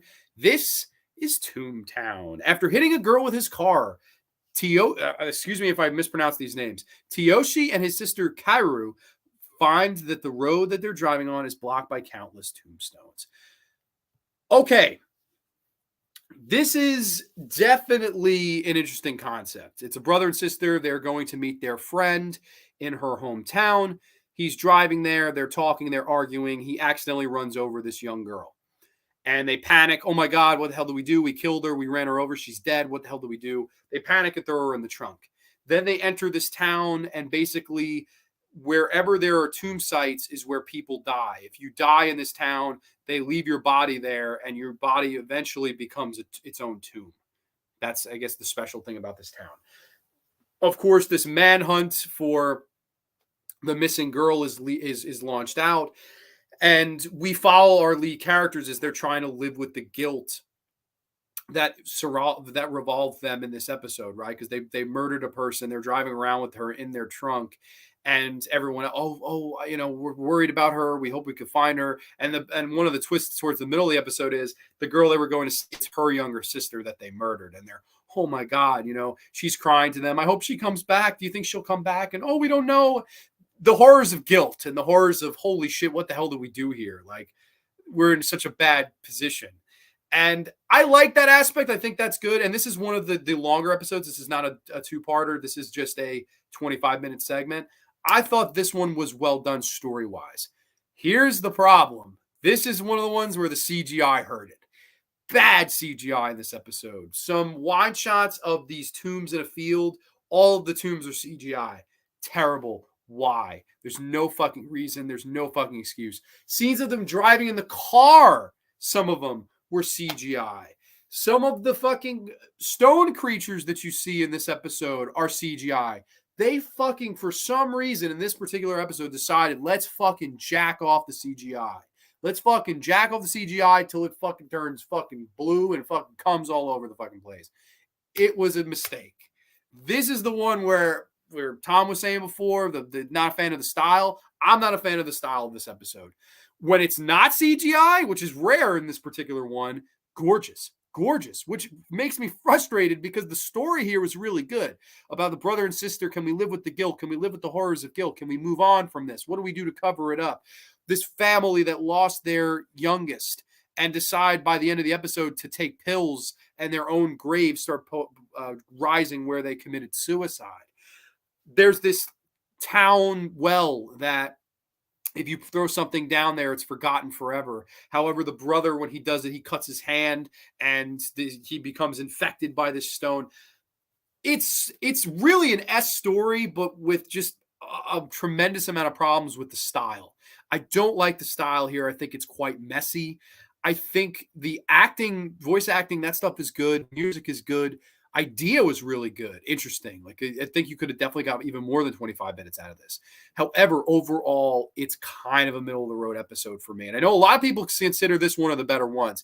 Maybe it is, and maybe it would have been had you fixed the style. This is one of the ones where the style ruined it for me. And I thought, wow, what horrible CGI. Whoever made the call to make this one as CGI heavy as they did really, really, really should have thought about it again, because otherwise the other looks of this episode, brilliant. And the story, acting, all that stuff, great. But I don't know. Overall, it's probably a C or a B. Man, this is tough. For now, I'm going to say, wow. It's weird. It's like story was an A or an S. The animation was a D or an F. And then I want them in between a B and a C. I guess we'll go B minus. It's either B minus or C plus. For now, we'll go B minus. We'll throw it in the B minus department. The plot sounds like the classic film Jeepers Creepers. Well, brother and sister driving along the road, but thankfully in that they don't really hit anybody. Many of these stories remind me of some of the disgusting stories from Romero and King's Creepshow. Well, we gotta love Creepshow. Yeah, no, some of them have different vibes. Like, some of them don't have that, anime vibe to it. Like there's like the ice cream truck one. Yeah, I would never expect that from Japanese kind of media. And Mateo made a great point. That doesn't even exist in Japanese media. So it must have been a kind of a knock at North America, which I thought was really well done. So, go figure. But let's move on into the next episode here, as that was a full length one, and to our next double bill. This is season 1, episode 8. This is Layers of Fear. I think I did my own plot synopsis for this one, so let me go back to the private chat. Here we go. After a severe car crash, a woman is left with a severed face. However, it seems she has a younger layer of herself beneath. Wow. Body horror going on here tonight in Grande's Graveyard with this particular episode. Of course, Layers of Fear. Wow. This one was quite impressive. Basically, it tells the story of a mother, daughter, and grandmother all driving along the road. They're on their way to a funeral. They're all arguing over who's ugly, who's pretty, who's not. And the grandmother keeps making note that the youngest daughter is beautiful and is going to accomplish great things, but she was even more beautiful when she was a 2-year-old kid. They get into this awful car accident. The car goes veering off the road. The grandmother's fine, the mother's fine, but the daughter has her face completely messed up and ripped off, and it looks like a complete part of her face is going to be missing for the rest of her life. They rush her to the hospital. They get there, and the doctors say, listen, it's a miracle. I don't know what's going on, but she seems to have had a layer of skin beneath what was on the outside. And your daughter, it looks like she has a layer of skin, literally, that makes her look younger. And they come to this conclusion that years and years ago, their father had touched this ancient rock or burial ground or something that made her cursed, and basically she grows like a tree. She doesn't have organs, she doesn't have a brain, she doesn't have any of that stuff. She just has layers of herself. So it's 1 years old, 2 years old, 3 years old, 4 years old, and the layers keep growing on top of each other, almost like a tree. And the layer that's been partially ripped off, she's 20 on here, 19 on here. Holy shit. And they lay her down. She's trying to rest. And the grandmother has this crazy obsession. What if we peel all the layers off her? We can make her 2 years old again. Maybe we could sell her to agencies. Maybe we could have, her on the cover of baby magazines and Gerber bottles or whatever the fuck it is. We could make money. We could cash in on this. And we loved her this way. Why don't we make her 2 years old again now that we know this? We could peel the layers off and they'll eventually grow back, in theory. The mother, I don't know if we should do that. That's crazy. Let's let her rest. Let's just let her rest for now. Let's think this out. Let's think this through. And they don't end up doing that. The grandmother goes in the bed and just starts ripping the face off of this girl. Holy shit. It's quite graphic. And this is one where I think you could have got away with the black and white. Like, I don't know, because it's in a dark room. There's not much visible red gore. It's much more of that dark gore. So you definitely think could have got away with the black and white here. So that's one where I agree with the masses. This one would have worked in black and white.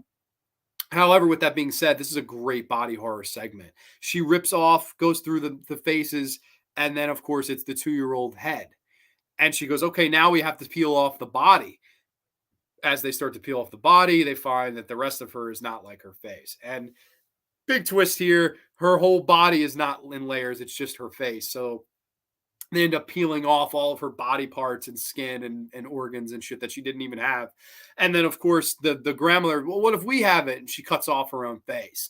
I thought that was fun. I think this was a really good body horror episode and very disturbing. One of the more disturbing ones for me. Definitely one that I thought was above average, slightly above average. One that I thought was interesting in its psychology, interesting in its tones and themes, and I thought this was one of the better ones. So layers of fear, I believe. Yeah, layers of fear. I think it's going to come in again at a solid B, maybe an A. No, yeah, we're going to give this one an A. I think Layers of Fear is definitely a solid A. I like Layers of Fear. I think it's definitely above average, like an A minus. It's an A, but it's definitely a lower A. Okay, read that one already. Sort of makes me think those dolls, which splits into two, with each doll getting smaller. Yes, that's a great way to put it. But instead of getting smaller, younger, which of course would mean smaller and smaller and smaller. So yeah, that's a great analogy.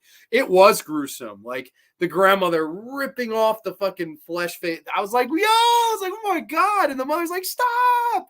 All the gore flying around. I thought that was a pretty disturbing episode, man. I'm gonna a solid A for me. I liked the Layers of Fear. This next one though, blah. The Thing That Drifted Ashore. A mysterious sea creature is found stranded on the shoreline. Very blah episode for me. Basically tells us I think this is the shortest one. And if it's not, it's got to be one of the shortest ones. A whale washes up on the beach and all of these people come to see it. It's this awful CGI whale. And there are a bunch of people inside the whale. They cut the whale's stomach open. Awful CGI animation as the people file out. And this one woman that was talking to a reporter notices one of the people was her husband that went missing 7 years ago. And literally the thing fucking ends. There's nothing here. Nothing. There's nothing. I just, maybe you had an interesting concept, right? Of this thing washing up along the shore. Maybe you could have had more time to kind of expand this and go places with this. You really had nothing here to grow from. I thought this was quite weak, and maybe it's an F. I don't know. I'm trying to think of anything I could give to maybe give it above an F, but I think it's an F. It's too short. There's nothing to it. The animation, again, CG ruined this episode, really did. maybe the concept was interesting if you would have given it room to grow. So it's like part of me wants to give it the D, like a D minus minus, just to pass it. But no, I think we're going to stay with an F here. The thing that drifted upon the shore, or the thing that drifted ashore, is definitely an F for me. I think it's one of the weaker ones. So that is what it is. Let's get back to comments though. Mateo says, for body horror, better Hellraiser Society or The Thing. Wow. Of those three movies, The Thing is the best. Society is great. It's very underrated. Hellraiser, I like second. It would go The Thing, Hellraiser, Society, and like how it rank them. But man, that's not to say Society doesn't have some great. I think all three of them have great makeup effects, really great practical makeup effects. And also, like when I think body horror, I always think Cronenberg first. Like I always Shivers and The Brood and Rabid and fucking Dead Ringers. These movies that are my bread and butter. Videodrome. I mean, I'm always been a diehard fan of David Cronenberg's work, and I think when it comes to body horror, I always lean David Cronenberg. So those three movies, Mateo, you can't go wrong with any of them. But if I was to rank them, because you say better, Thing, Hellraiser Society, but all of them great choices. And this episode, like I was saying, Layers of Fear, very good body horror, in my humble opinion. Sounds pretty good. It is. It definitely is. The people became parasites. Oh, is that what happened? Yeah. What do you think of this one, UFC? I just did like, if this one was 6 minutes, I'd be shocked. Like this had to be the shortest one where I was like, when it ended, I was like, that's it. Like fucking, I remember leaning forward. I'm like, what the fuck? And I rewatched it again, and I was just like, like this is like the biggest fart in church one where it's like, yeah, I smelled it for a second, and then it's gone. I'm going on with my day. Long live the new flesh. Love Videodrome. I did a Cronenberg episode a long time ago. Jonathan Schwartz is in the house. Help me. I know what you're referring to, but I can't say the other word. Jonathan Schwartz, welcome, my friend. We watched a couple of these, even though Jonathan is scared of shitless of horror movies. We watched a couple of these with Jonathan, and I've actually covered the couple that we did watch. But welcome, my friend. Hope all is well with you tonight.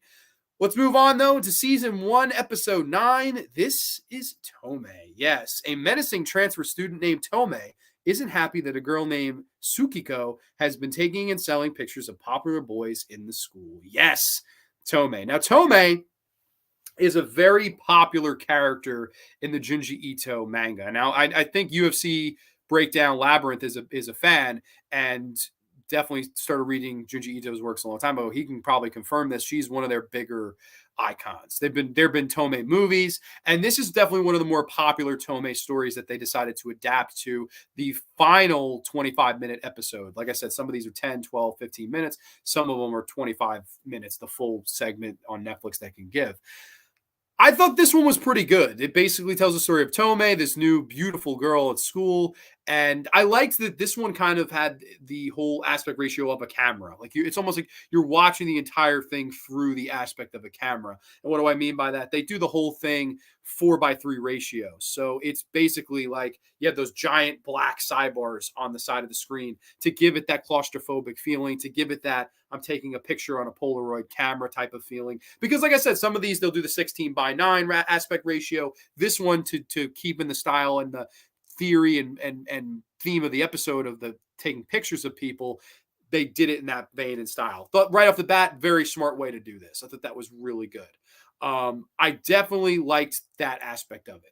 Now, Tomei is an interesting character because if you know the manga, you know that Tomei is basically this character that if you chop off one of her arms or her head or her legs or whatever, she can grow it back. She's almost like a barnacle. She's a starfish, if you will. She can regenerate, an algae, whatever the fuck. She can regenerate and regrow back her limbs and shit like that. So one day, this girl at school, she's taking pictures of Tomei without her knowing. And when she develops the photos, she sees that there are parts like heads growing out of her and extra limbs and stuff like that. I thought that was really interesting, like really cool to kind of go in that direction and show that Tomei can be seen if you take pictures of her. And basically, Tomei wants these photos back. She doesn't want any of this getting out. She brainwashes all of the boys that want to fuck her at school into trying to get this camera until Tomei decides I'm going to do it myself. This one gets very gory. There are some decapitations. There are some fucking limb severing. There is a lot of blood and gore galore for all my gore hounds in the fucking heezy or all my trolls here. there's some gore in this one, and it's really fun to see such an iconic character from Junji Ito's work getting the full 25 minutes treatment here. And this episode gets its chance to breathe, tell its story, give you. I would have wanted a little bit more of Tomei, maybe, but I definitely think overall this was one of the better ones. I liked this one a lot. I thought it was rightfully disturbing. It had a couple of dark humor jokes here and there, but like I said, aspect ratio was on point. An iconic character in Tomei. You had a lot of gore galore. I just thought this was a really good one overall. Very solid episode for me. So as far as ranking it, again, I'm kind of in between a B and an A. For now, we're gonna go B. I think Tomei is like a solid B for me. I think it's definitely like a B plus, one of the higher Bs we're gonna go with. But let's get back to the comment section. Ryan Snyder, what up, brother? Oh man, just got back from watching Scream 6. Although I know you hated 5, and I won't say anything. Oh, okay, fair enough. I'll say this. Okay, you're gonna say something. I'll say this. It's a lot different than 5 for sure. Well, I'm sure it's also a piece of shit. Hey, Tomei classic. Oh, gotta love Tomei. Well, Ryan, feel free to let us know what you thought of it. If you're still here. Corey's cheesing. I think there are much creepier Tomei segments through in the manga. Although in the manga, sorry. I wonder why they picked that particular one and not the others. So from what I read, and that was one of my show prep on this, they wanted a female lead, and apparently most of the Tomei stories have a male lead facing off with Tomei, and they wanted to do girl versus girl. That was what I read. I don't know if that's true. I don't know. You would probably know better than me because I'm not as familiar with the manga, but I do know this. I think this was a good story. It wasn't it starts off creepy and then ends up being like a gory fun time. That's kind of the, climate. It starts off atmospheric, creepy, claustrophobic with the aspect ratio, and then it ends up, it's like fucking gore galore. I liked that though. I thought it was pretty decently balanced here. You had a little bit of both here. And considering this was a full 25-minute segment, I thought it definitely worked overall. So I liked this episode. Maybe Curly's right. Maybe they could have went with better ones. Maybe you could even let us know in the chat if you want to. Feel free. Let us know which ones they maybe should have went with instead. I definitely would have been interested to hear that. I can get that girl versus Tomei. That's what I read. That's what apparently there's very few of the mangas that's female versus Tomei. They always wanted to tell that, male versus female story. Here they do female versus female, and I thought it worked. And the males are kind of used as the pawns in this chess game, if you will. So I liked this episode. I thought it was pretty solid. Moving on, though, into season 1, episode 10. We only have a few more episodes here. No worries, ladies and gents. Unendurable Labyrinth. Okay. 2 friends get lost in the mountains and come across a community of ascetic monks that believe in mummification. Another one, Fart in Church. Very similar to the thing that washed upon the shore. Although this one, it's a little bit better than that. It's basically these 2 girls. One of them's looking for a sibling that went missing long, long ago. They fucking go to this aesthetic monk camp. There's not much to run home visually here. It's kind of a bland episode visually. Maybe this one could have been black and white as well because they didn't do anything really with the palette. She's looking for her sister. Not much fucking comes of it. And we kind of just come to this weird finish where they find the sibling is a mummy and then the mummies come alive and attack them and we fade to like, what? Like, blah. Very blah. I will give it the pass just because I don't know if this was just that bad as opposed to I just wasn't interested.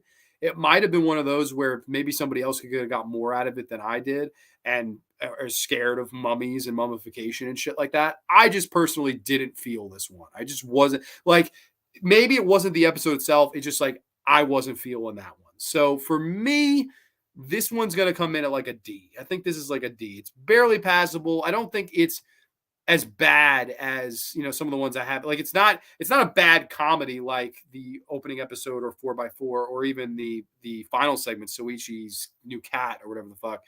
It's definitely not bad like that. So I definitely think I can give it the pass. Like, I feel fine giving it the pass. It's just nothing special overall. Very, in one ear, out the other, T- forget in 5 minutes. So, it is what it is. But that is Unendurable Labyrinth, one that I thought was quite boring. But this next one was anything but boring. This next one is got to be in contention for my favorite episode of this fucking show. And it is, of course, season 1, episode 10. This is the second part now. This is the bully. Yes. Let me see. Kuriko is asked to take care of a young boy on the playground. She soon shows her dark side and tortures the young boy. Years later, they encounter once again the bully. Wow. This is, I mean, got to be the craziest one. To me, and we've gone through a lot of crazy shit tonight. We've had women having their faces ripped off. We've had Tomei getting her head chopped off. We've had kids turning into ice cream and frozen yogurt, getting decapitated. We've had people gone missing in a tunnel, wild hair coming back for vengeance against evil, shitty boyfriends. We've run the entire gambit here tonight, but I will go out on a limb and say this. There's no episode of this fucking particular series that is crazier than the bully. And the biggest part of that, biggest thing that interests me about that is the fact that it's nothing to do with the supernatural. This is all about the elements of human horror and why I love human horror. Tells the story of this girl, Kuriko, who is on the playground one day. And this one has very oversaturated colors for a reason. And I like I said, I can get to that. Very oversaturated, bright playground. Like it almost feels like you turn the brightness up on your television. Like, oh, geez, like turn this down a little bit. She's chilling on the playground. And all of a sudden, this mother and the mother's young son come over to her. And she says, hey, would you mind watching my son? I have to go run some errands. I want him to be watched at the park. I know there's the older kids. They might hit him, make fun of him. Can you please take care of my son? I'll give you this chocolate bar. Sure, I'll take care of the kid. No problem. So she starts to take care of the kid. And at first she seems like she's going to be nice to him. And one day watching him turns to another. And then basically this becomes an everyday ordeal as the mother's trying to get around and is paying this girl on the side and chocolate and money and what have you. And then basically what we find out is that this girl that is watching this young boy is bullying the kid to death, tormenting him. I mean, viciously too. I mean, to the point where I was fucking disturbed by this episode. And I actually, at one point, paused it, got up and was like, holy shit, this is fucked up. So for anyone who can't handle fucked up shit, get ready because I'm going to spoil some of this son of a bitch. She at first starts to taunt him and torture him. Hey, could you help me reach the water fountain? I want a drink. She goes, oh, you want a drink? And she goes, come over here. She shows him over to this little kind of well, like a drinking well. And she shoves his face in the well and starts drowning the kid, laughing, enjoying it. She at one point says, hey, do you want to play with these sticks? Okay, sure. Beats the shit out of him with these sticks. Hey, we can play kickball. Grab the kickball. She grabs the kickball and throws it towards a rabid dog. She says, you better go get it or I'm not going to play with you. Kid runs over to get the ball and gets mauled by the fucking dog. Just destroyed, bit up, fucking attacked, mauled by this dog. There's one point where the kid, oh, can we go on the slide? Okay. She gets to the top and she goes, you better jump off the side of the railing or else I'll never talk to you again. And the kid starts crying. I don't want to. I just want you to be my friend. All of these horrific things that this girl bully is doing to this young boy fucked me up to the point where I was like, this is fucking crazy, man. Like, holy shit. Just wild at how far this episode went. Of course, we see this kid getting brutally tortured for about the first half of the episode. Then it fast forwards to years later. This woman is now married, seems miserable in her marriage. She's sitting on a park bench telling her current husband this story, how she used to bother this kid and bully him. And then she decides to tell him, listen, it's not one of those things where I never saw him again. The guy goes, what do you mean? What do you mean you never saw him again? Like, have you seen him? And she says, yes, I've been seeing him. Gets up and all of a sudden the kid is now grown up. And she says, I'm fucking him now. And we're going to get married. I'm divorcing your ass. Holy shit. I'm fucking divorcing your ass. Okay, fucking bitch. So she marries the kid that she bullied as a child. And they have this whole kind of flashback scene where they met again. And, oh, we used to have fun as kids. And she apologizes. I'm sorry for what I did to you. And, oh, it's okay. Like, I had a crush on you. And, oh, I had a crush on you. So they get married, have a kid. And then out of nowhere, the fucking kid that was bullied leaves the marriage as punishment, as revenge, married this bully that tormented him and ruined his childhood, had a kid with her, fucked her, fucking leaves house and then leaves her there to raise the kid by herself. And then her fucking crazy ass decides, I'm going to bully this fucking kid to get off. And it seems like both of them got off on the bullying. And the episode kind of wraps up where she's walking the other kid to the park and insinuates that she's going to fucking murder this kid. I was like, what the fuck? To the point where I was so fucking freaked out.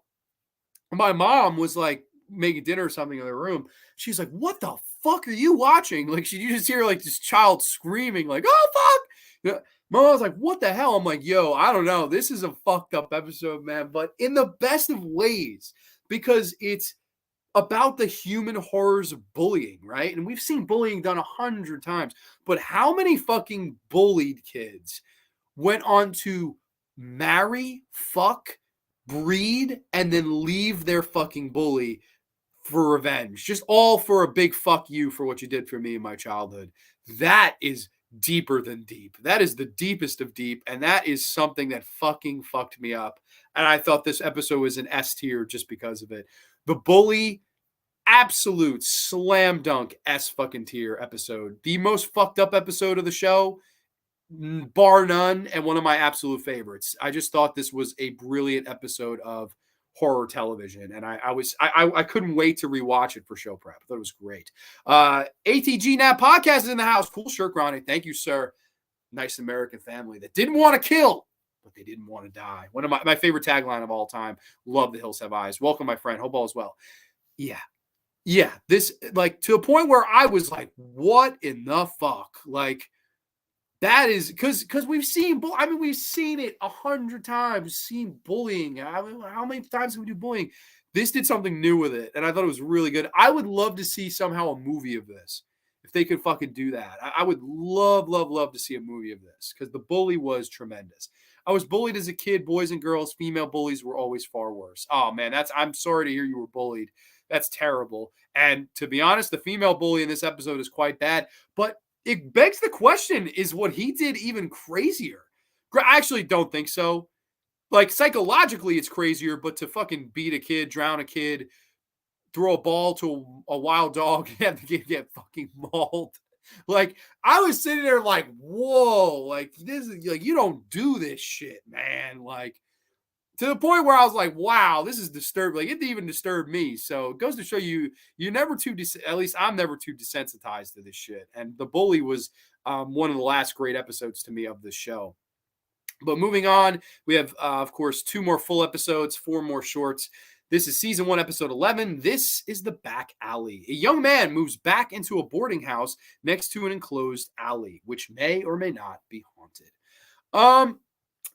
This one, it's not bad, but it's not anything special at the same time. It's very middle of the fucking road for me. This guy moves into an apartment. There's this girl there that he might have a crush on. He's insinuating he has a crush on. There's these creepy shadows that lurk in the fucking alley, and it's almost like a mystery episode, which from what I hear, Junji Ito is very famous for. I personally thought this was just one of the more average ones. Like, it was creepy. The tone was there. Pacing was there. Story was there. It was just all there. It was very average. Nothing great, nothing bad, just very middle of the road. And one that I don't really have that much to say about. The animation was okay. This one totally could have been black and white. You know, like we've been going back and forth with that. Totally could have been black and white and it would have worked because there really wasn't much color here. So this one, I'm going to come in at a C. I think this is a solid C. Nothing fucking too great or too crazy to run home about. Very average episode. Nothing crazy to say. I need more Hills of Eyes merch. I have none. LOL. Better yet, I need merch for that remake. Okay. All right. Get that shit, man. He was worse than his babysitter. He did leave his kid, and with his abuser, he knew what was coming for his kid. Yeah, no, that's a good point. Like, I think that's, at the end of the day, it's like, who really was, like, they both were the bully. But I think, like, that's like the craziest plot of revenge to me ever. Like he grows up. Like, this is some crazy shit. Like, I'm listening, I'm like, whoa.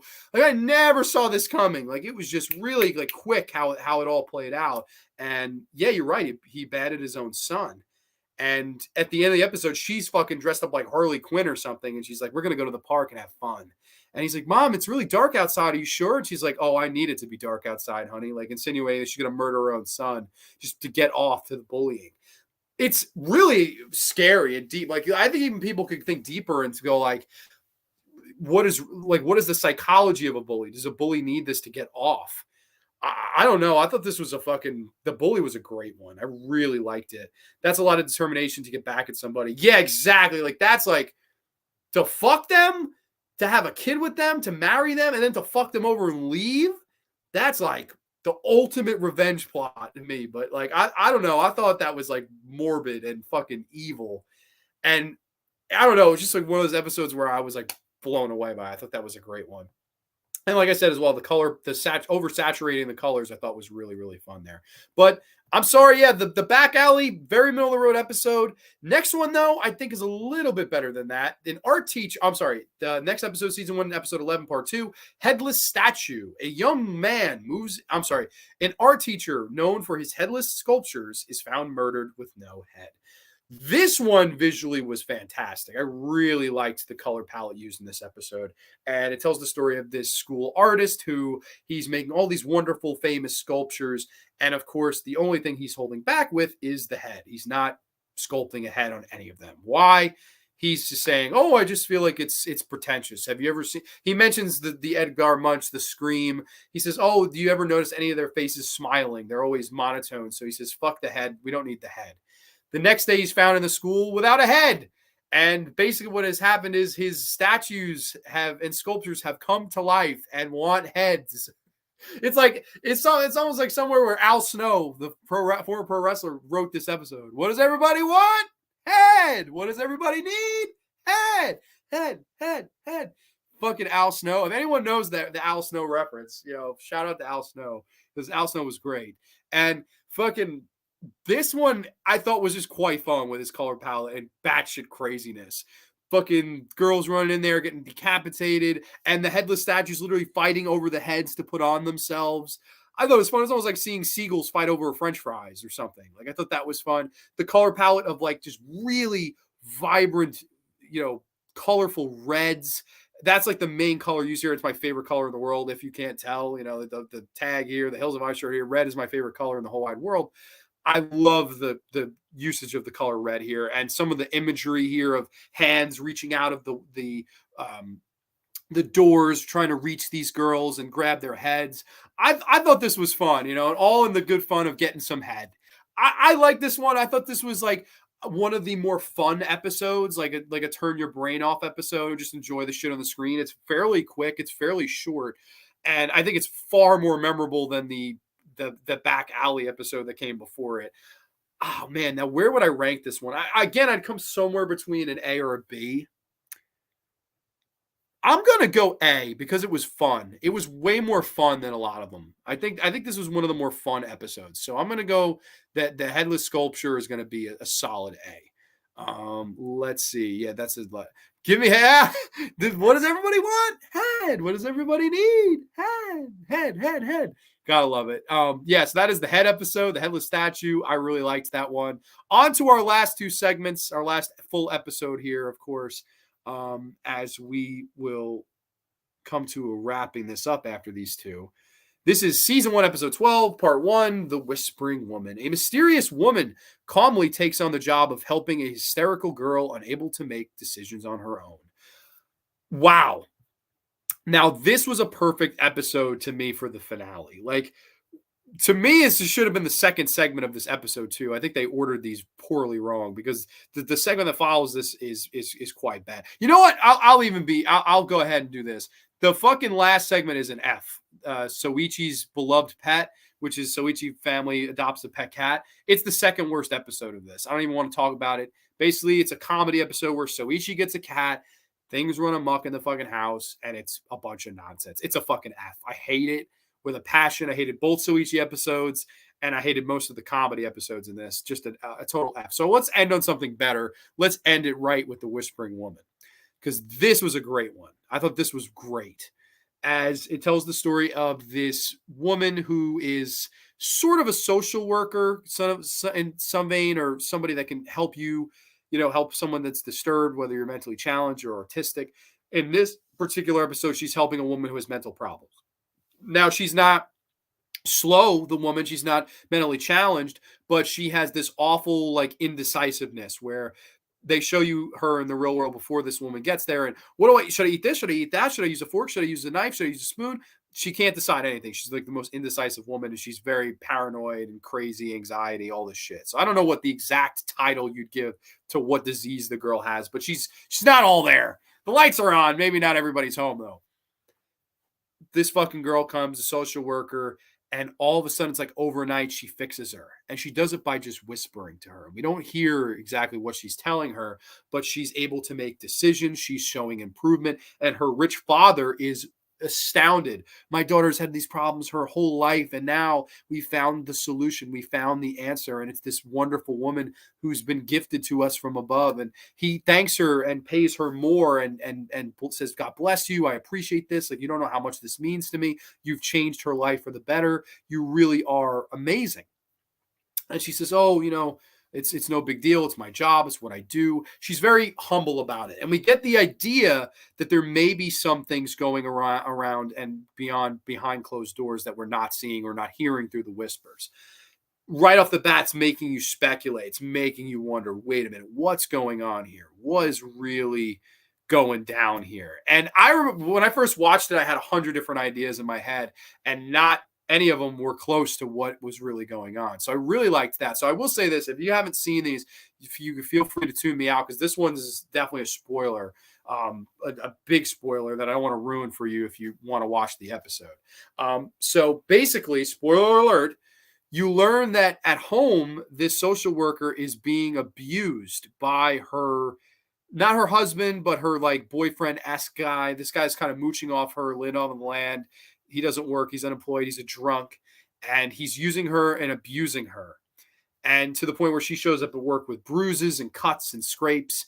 And the people that are paying her start to notice it. He's like, listen, I don't know, maybe we should intervene and try to see if we can help her. But at the same time, he's afraid to intervene in her social life, because if he intervenes in her social life, he could actually steer her away from fixing his daughter, which he ultimately wants. His goal is fix my daughter at all costs, even if it means the physical and mental health of the girl that's training her, which is quite dark and selfish. He probably should have said something, but at the same time, I understand where he's coming from. It's like, I want to fix my daughter too, and I don't want to meddle with this because it's all going so well. What happens is the woman that's taking care of the daughter gets killed. She gets beaten up to death by this guy one night. And he's like, oh my God, what are we going to do without her? My daughter's going to go crazy again. What's going to happen? And the big twist is that all this whispering was almost her transferring her soul over into this woman. And this woman becomes like she's a bit of a part of her. And this woman gets the courage to kill this abusive man. It's almost like she's transferred herself, a part of herself, into her, the courage that she always wanted to stand up to this guy. And eventually the whispering girl that she's whispering to goes out and kills his candy ass in a beautiful, wonderful, blood-soaked finale. Loved it. Loved the finale here. Just thought it was absolutely visually pleasing. And psychological standpoint, I thought this was horror done right. I really like this episode. So overall, I really like this one. I'm going to have to say S. I think this is going to be an S tier episode. I really liked The Whispering Woman. And that, of course, is our entire Junji Ito Japanese Tales of the Junji Ito Maniac Japanese Tales of the Macabre ranked. We can look at this list here. Let's see. So we had the long hair in the attic, my absolute favorite episode of the show, and horror done perfect in my humble opinion. One of the reasons I love the genre. Hanging Balloons, absolutely in the top 3. Sandman's Lair, great. The Bully, even better to me. The Bully might be my second favorite episode. I thought just because of how fucking crazy it was. Whispering Woman, definitely. So these are my top 5 on the S tier. I love all 5 of these. I think these are, if you're going to watch any 5, watch these 5. I think all 5 of them are very, very well done. The A tier, of course, Mysterious Tunnel, Ice Cream Truck, Layers of Fear, Headless Statue, very, very solid, above average very much worth watching. We had 3Bs, Mold, Toontown, which Toontown could have been an A or an S, but I hated the visual. I thought it was visually the worst episode. Tomei, very solid, harkening back to this stuff. And then everything down here, Intruder, the fucking alley, forgettable. The library one, very fucking boring and pointless to me. The mummy one, even more pointless. And then these four fuck ups at the bottom. Mostly comedy ones, right? Look at the 4 on the bottom. We have 3 comedy ones and one with a fucking whale that fucking watches up ashore. So I don't know. So overall, this is Junji Ito, Maniac Japanese Tales of the Macabre ranked. If you want to share your rankings of all the episodes, I'd love to hear them. Because this is a show that is, like I said, it's on Netflix. You could watch it if you have not already, and you could let me know what episodes that you liked, what episodes you were interested in, and which ones hit home for you. Of course, when I watched this, I thought Hanging Balloons would no doubt be my favorite because that was everybody's favorite. And then I got to The Bully, and then I got to Long Hair in the Attic, and then I got to Sandman's Lair, and I found episodes that I really, really liked. So I think overall, even though this show is getting a lot of shit from its manga fans and a lot of people are shitting on its animation style, I get it. I totally get it, especially the CGI gripes. The color gripes, not so much. But I do get the CG gripes and the style. But overall, I kind of like the show, and I would like to see them do another season of this. And I definitely would like to start reading some of the mangas. I don't know if Curly would want to recommend or has any that she'd recommend that I get into, but I definitely would be down to, check those out. But let's check back in the comments section here. I think we were here. Terry is here. Hey, Grande. Hey, all in the chat. Welcome, Terry M, man. Hope all is well with you, buddy. Saw this guy in the Caligula video, which he did a wonderful job on. Terry, always good to see you and have you in the house. Curly saying, hey, Terrence. Oh, we got the Psychobabble gang here. Need to learn how to do the graphics. What do you mean? Like tier list? I could teach you that in 2 seconds. Sayonara Grande, Sensei-san, arigato gozaimasu.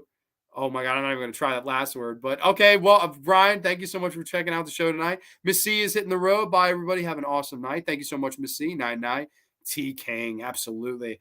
Curly is saying, I recommend all of Junji Ito's works. LOL, seriously, all his stuff is awesome. That's great. That's great to hear. I'm excited.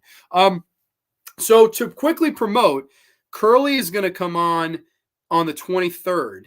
So that's going to be our Ringu retrospective where me and Curly are going to go through the Ring movies. We're not going to review them all in full, but we're going to rank them, talk about each one of them a little bit. Of course, spend some time on the big ones like Ringu and Ringu Zero and shit like that. I think we're going to touch on the American ones, which should be a lot of fun.